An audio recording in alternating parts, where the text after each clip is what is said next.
যে আপনার রাষ্ট্রের সব থাকবে কিন্তু আলো থাকবে না, বিদ্যুৎ থাকবে না। আপনার রাষ্ট্রের সব থাকবে কিন্তু বাড়িতে গ্যাস থাকবে না। আপনার রাষ্ট্রের সব থাকবে কিন্তু আপনার কোম্পানি চলবে না। আপনার রাষ্ট্রের সব থাকবে কিন্তু বিদেশিরা আসবে না। আমার কাছে এক লোক আসছে গণ অভ্যুত্থানের পরে, বিপিসি পেট্রো বাংলার চেয়ারম্যান করে দিতে হবে 100 কোটি টাকা ডিল। সার্জি যেগুলো বলছে আর কি, এটা আমি নিজে সাক্ষী। আমার কাছে আসছে মাননীয় মন্ত্রীরা বলছেন যে আমার তেল গ্যাসে, আমার তেলের সংকট নেই, আমার তেল মজুদ আছে, আমার সাফিসিয়েন্ট তেল সরবরাহ করা হচ্ছে, পাম্পে ঘাটতি নাই। তো লাইনটা আসছে কোত্থেকে? এখানে একটা মিসিং লিঙ্ক আছে না? এবং আদানিকে বিদ্যুৎ দেয়া এবং আমাদের তেলের থেকে সেভেন সিস্টার্সের সাপ্লাই চেইন তৈরি করা, আমার ট্রান্সশিপমেন্ট, আমার চিটাগং পোর্ট থেকে অফলোড করে এইটা ইন্ডিয়ান সেভেন সিস্টার্সে যাবে, এই যে টোটাল রাষ্ট্র প্রকল্প যশোর থেকে কুমিল্লা আখাউড়ার পর্যন্ত চলে যাবে পদ্মা সেতু ব্যবহার করে আমার ট্যাক্স পেয়ারদের টাকায়, এটার যে একটা সিকিউরিটি কনসার্ন আছে, সভরেন্টি কোশ্চেন আছে, এই প্রশ্নটা সভরেন্টি আকারে আমরা দেখতে পাচ্ছি না। এবং এইটা হচ্ছে much bigger question than supply chain management. Of course these are critical question, of course our experts have to deal with. কিন্তু এই সভরেন্টির প্রশ্ন ডিল করতে না পারলে যেটা হবে যে আমার স্বাধীনতার যে রিপাবলিক করবার যে আকাঙ্ক্ষা, আমার সাম্য, মানবিক মর্যাদা, সামাজিক সুবিচার, 90-এর আন্দোলন, আমার 24-এর গণ অভ্যুত্থান, এর প্রত্যেকটা জায়গার লড়াই ছিল সভরেন্টির কোশ্চেনে, আধিপত্যবাদের প্রশ্ন ছিল। এবং দেখেন যে সভরেন্টি রাষ্ট্রের অনেকগুলো পিলারের একটা সমন্বয়। ধরেন এই দালানের, যেমন একটা দালান বলতে কি বুঝেন, এই দালানটাকে যদি আপনি এক্সপ্লেইন করতে চান, ইন্টারপ্রেট করতে চান, that have to go to the pillars. এই দালানের কনস্ট্রাকশনের জায়গাতে হাত দিতে হবে যে এখানে কোন কোন জিনিসগুলো মিলিয়ে আমরা দালান বলছি এটাকে। ঠিক ইকুয়ালি সভরেন্টি যেহেতু একটা মেটাফিজিক্যাল জায়গা, যেটা আপনি ফিজিক্স দিয়ে মানে ধরে বুঝাইতে পারবেন না, তো সেই জায়গাতে হচ্ছে যে আমাদের রাজনৈতিক কর্মী এবং নতুন জেনারেশনের যারা রেভলিউশনারিজ আছেন তাদের এটা বোঝা দরকার যে how the political sovereignty translates into the state craft and the governance.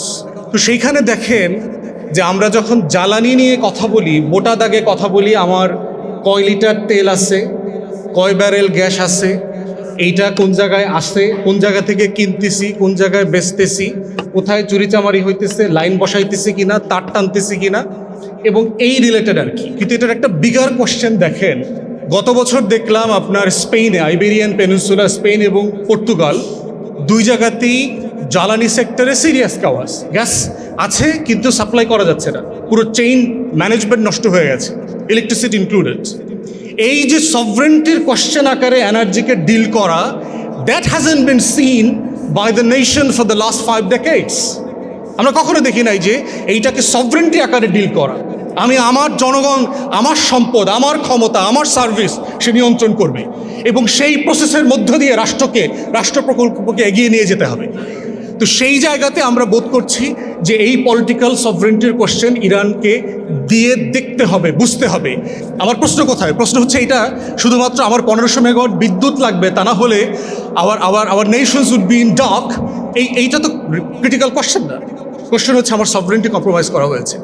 আমরা যখন কুইক রেন্টালের ফ্রেম নিয়ে কথা বলি, আমরা লুটপাট অংশটাকে হাইলাইট করি, কিন্তু এখানের মধ্য দিয়ে যে আমার নেশনের সিকিউরিটি, আমার সভরেন্টিকে কম্প্রোমাইজ করা হয়েছে গুটিগত লোকের হাতে, এই পুরো সেক্টরটা দিয়ে, who are all align to Indian hegemony and by default Awami extension.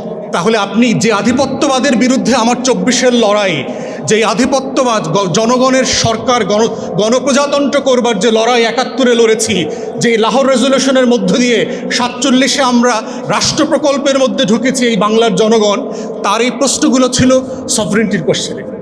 অতএব আমরা যখন এই প্রত্যেকটা প্রকল্প, চুক্তি, কেনা বেচা এইটাকে দেখব, এইটার ক্রিটিক্যাল জায়গাটা হচ্ছে আমার রাষ্ট্রের সভরেন্টির জায়গা থেকে দেখতে হবে।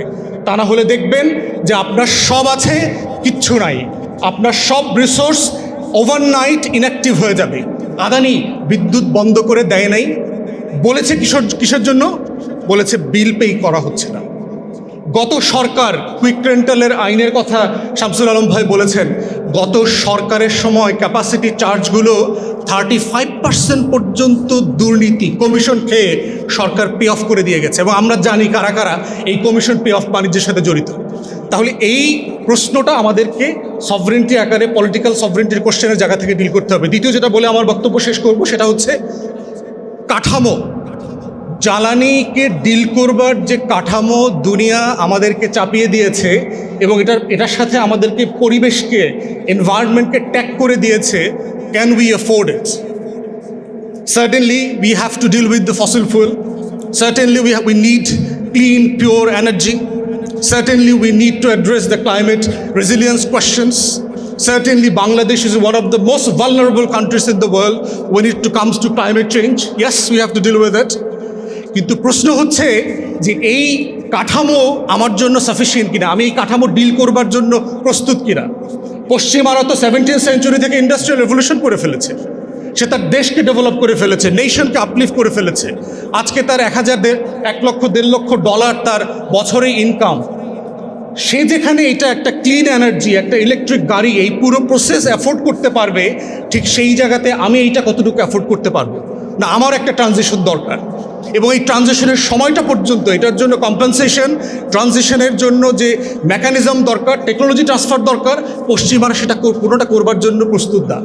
তাহলে দেখেন যে 250 বছরের তার তৈরি করা পুঁজি দিয়ে, তার তৈরি করা ইন্ডাস্ট্রি এবং কোম্পানি আমাকে খাওয়াইছে, এখন বলছে যে না, এই কোম্পানিগুলো আর চলছে না, একটা নতুন বিজনেস মডেল নিয়ে আসছে এই রেজিলিয়েন্সের নামে, এনার্জি সিকিউরিটির নামে, ক্লাইমেট কমপ্লায়েন্সের নামে আমাকে এখন আবার গ্যাসের গাড়ি, তেলের গাড়ি খাওয়ায়া এখন বিদ্যুতের গাড়ি খাওয়াইতে নিয়ে আসছে।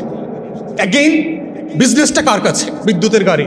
আমার তৃতীয় বিশ্বের দেশের কাছে তো এই বিজনেস নাই। সে তো আমেরিকা তো এটা বলছে না, পশ্চিমারা এটা সে বলছে না যে আমি যখন নতুন এনার্জির ফ্রেমওয়ার্কের কথা বলছি, I shall share the profit, the manufacturing, the employment with the third world country, সেটা কিন্তু সে বলছে না।